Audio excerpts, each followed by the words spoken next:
On parle en termes de rugby, ils ont l'occupation aussi. L'occupation et puis surtout le côté droit, le 3-5-2 fonctionne pas puisqu'il n'y a pas de zone de couverture sur le côté. Attention la tête de Locminé et ça passe juste à côté du but de Lassana Diabaté avec cet appel de Fodiba Danso qui a coupé premier poteau et ça passe juste à côté du but de Lassana Diabaté.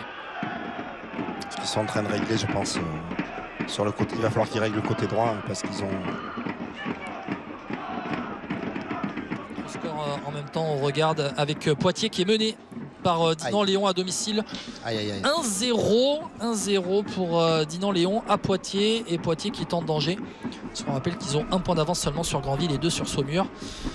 Il y aura seulement parmi ces 3 équipes une seule qui va rester en National 2 la saison prochaine. Allez, corner pour les Girondins, c'est frappé. Second poteau, toujours la zone. Dandy Carroll qui remet de la tête. Allez, pour Yambéré. Et la très bonne sortie d'Ibrahim Assi pour aller couper l'angle, fermer l'angle au premier poteau devant Cédric Yambéré. Il a choisi de tirer fort, c'est dommage, avec peut-être un peu plus de lucidité au sol. Avec un tir croisé, le but était bien ouvert. C'est un défenseur central. On ne peut pas toujours demander à un défenseur central de la jouer fin, Olivier. Ouais, je ne vais pas être d'accord avec toi sur ce sujet. C'est un joueur de foot. Exactement. Les nouveaux corners, c'est dégagé cette fois-ci. Premier poteau et en même temps, c'est tout de même assez normal et c'est le retour à la réalité sur le terrain qui a rappelé les Girondins. Attention, le centre de Desgans, ça traverse la surface. Deuxième ballon et l'arrêt de Diabaté. Le deuxième ballon, troisième ballon, ça passe à côté. Et encore une fois, un appel dans le couloir, côté gauche, Achille Desgans, le centre en retrait, ça traverse la surface. La frappe, il me semble, du piston droit, Benjamin Rio qui arrivait lancé. Et ballon de récupération. Allez, avec un peu de vitesse peut-être, Émeric Depucé. Et le ballon en profondeur pour Ikadimi. Et Ikadimi qui va travailler le 1 contre 1. Ikadimi, elle est dans la surface de réparation. Yanis Mergi, la frappe, elle est contrée. Ça fait... le mauvais dégagement là de la défense. Ils ne savent pas comment se dégager. Et Luciat, le capitaine, voilà, qui va arriver à trouver dos au jeu Freitas, ou alors qui ont des parcours assez tortueux mais qui sont talentueux.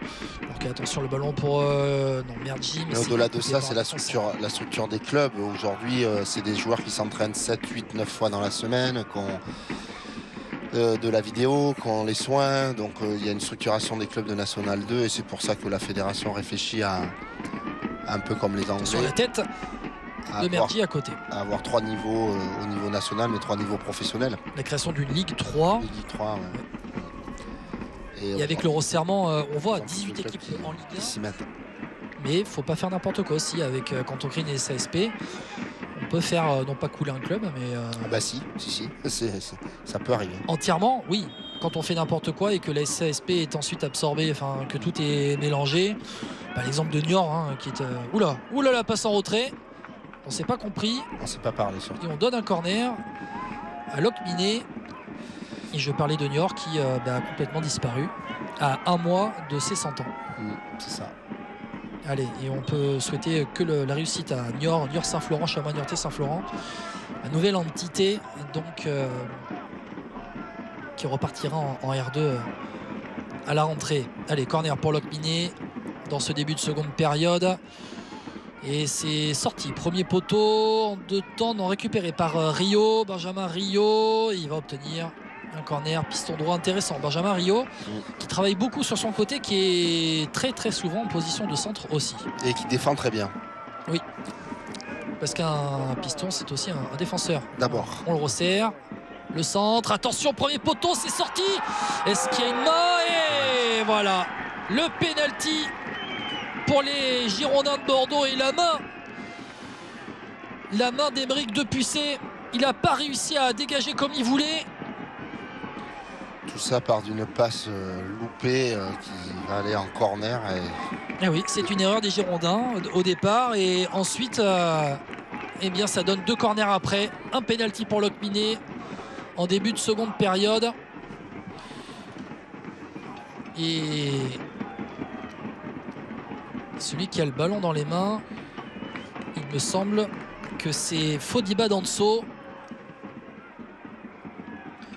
Fodiba Danso, le meilleur buteur de Locminé cette saison. 12 buts marqués dans cette saison de National 2, dans le top 10 des meilleurs buteurs de la poule. Le meilleur buteur de cette poule de National 2, c'est Shelton Guillaume, l'attaquant des Herbiers avec 17 buts. Et le penalty dans ce début de seconde période. Fodiba Danso, Lassana Diabaté, le duel. Et Locminé qui a l'occasion d'ouvrir le score sur cette main d'Emeric Depuissé. Fodiba Danso face à Diabaté. Et l'arrêt de Lassana Diabaté qui s'est lancé du bon côté à sa gauche, l'horizontale pour sortir ce penalty.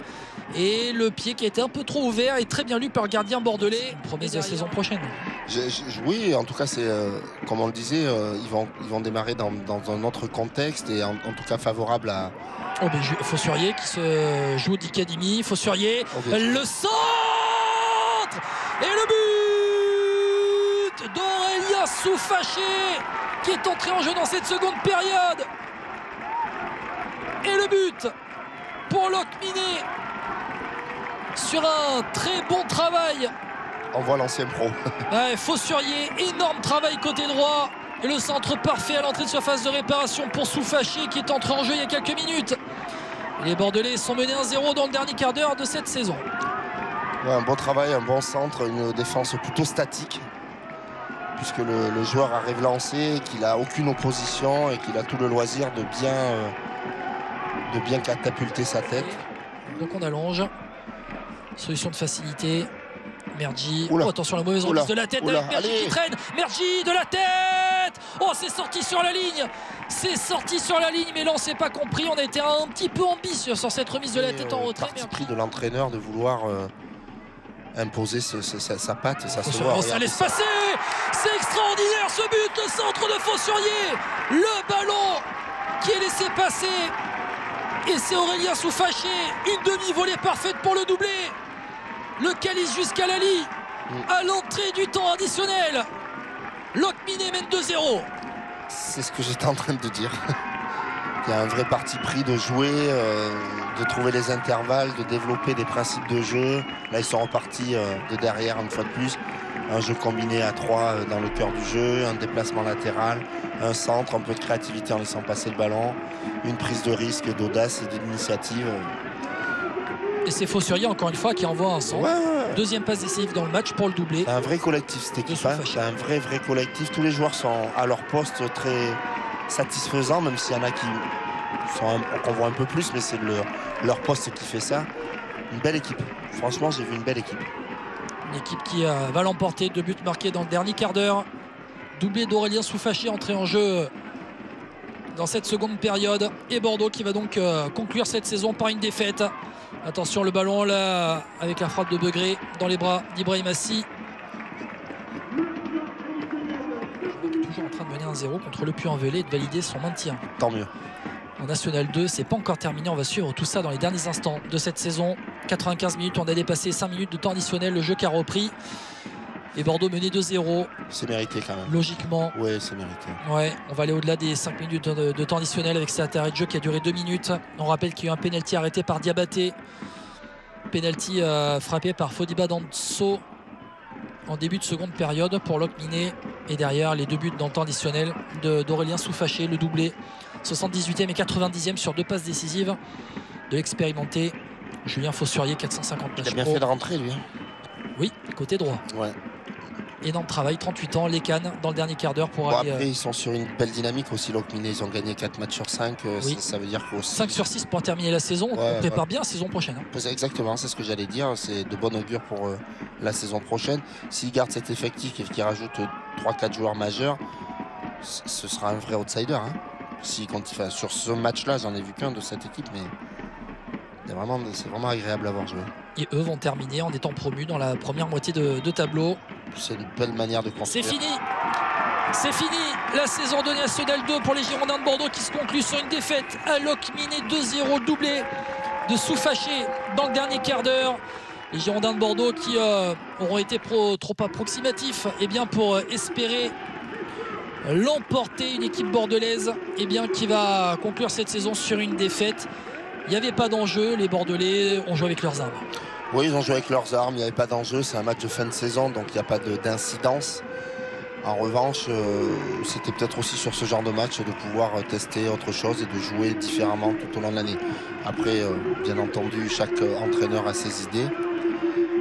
mais j'espère qu'ils vont tirer des enseignements de ça. Et si Bordeaux veut jouer les premiers rôles l'année prochaine, il va falloir proposer un niveau de jeu qui leur permette de contrarier les équipes, parce que là c'est trop lisible sur les matchs que j'ai vus, c'est assez facile à lire, donc